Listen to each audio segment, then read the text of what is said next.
Hi everyone, I hope you're well. One of the hardest things I found with the channel is getting across the handhelds that are actually my go-tos or daily drivers. So I thought I'd do a quick video that just covers some of the games that I'm currently playing on the Steam Deck.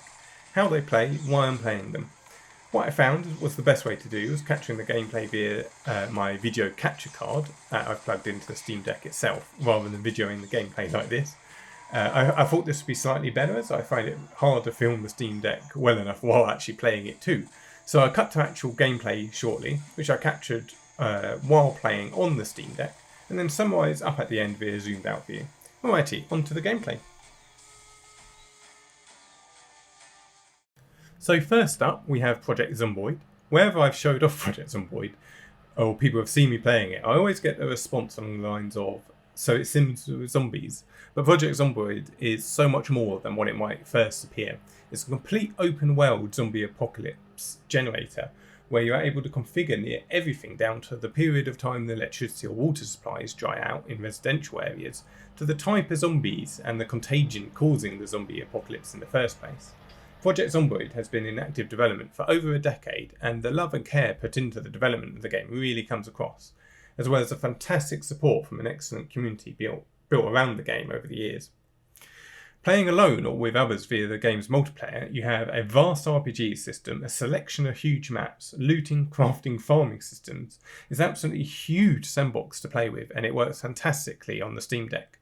The game's fully verified for Steam Deck, and the controls translate well enough, and to the point that the Steam Deck's been the only way to pull me away from a traditional keyboard and mouse setup.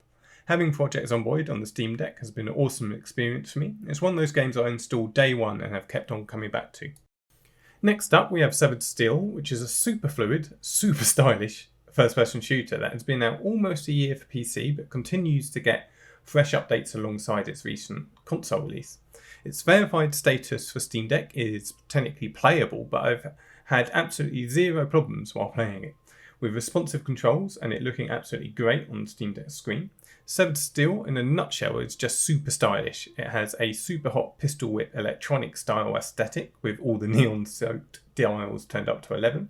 And the way the game's gunplay merges with parkour translates to basically an awesome time, with you turning on bullet time, jumping over a bad guy only to steal his gun before taking him down in absolutely no time at all. Everything in the gameplay's tweaked to keep you moving and the pace up, to the point there's just no reloading, you just grab more guns. It's an absolute joy to play through on Steam Deck, and again has quickly become one of my go-tos. Moving on, we've got Hypercharged Unboxed. Hypercharged is a wave-based shooter, which can either be played first or third person, online or solo, with the gimmick that you're an action figure. It may be the fact Hypercharged really reminds me of the Army Men games, the PlayStation 1 era, but I definitely get the retro vibes.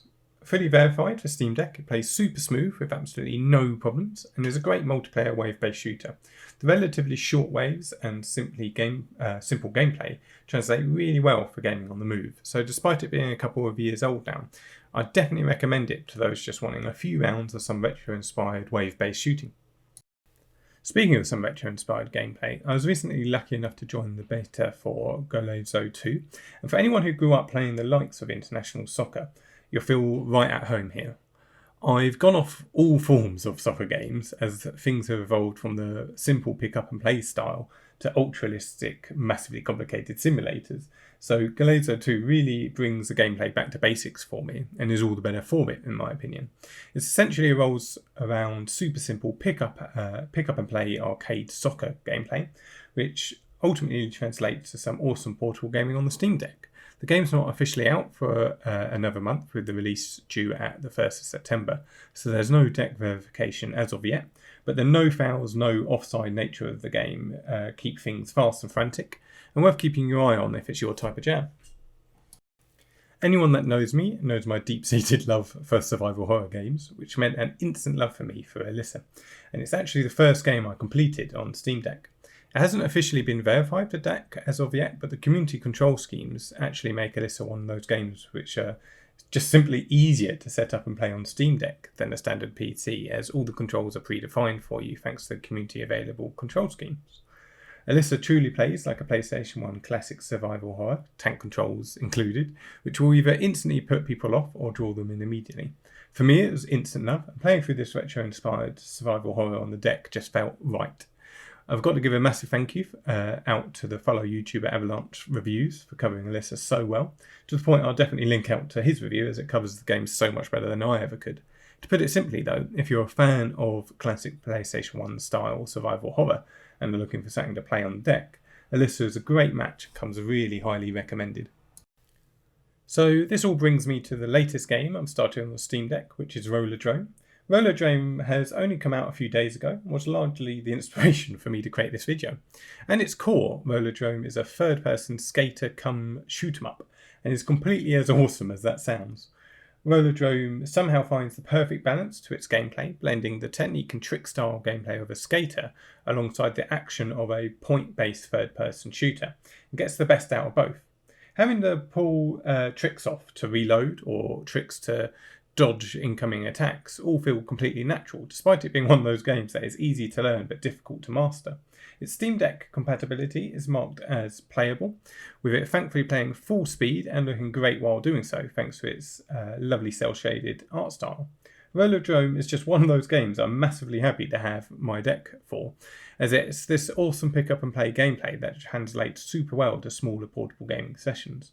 It's one of those games that I absolutely love playing, but couldn't have seen myself considering if I'd only had a desktop, and I definitely would have been missing out on this amazing gameplay. So there we have it, some of the games I've enjoyed recently on the Steam Deck. Do let me know what games you've been playing, if you've got any recommendations yourself, or if this type of coverage is worthwhile, as it'd be super useful to have some insight on what you guys think. That's it for now though. I hope you've had a great week, and thanks so much for watching.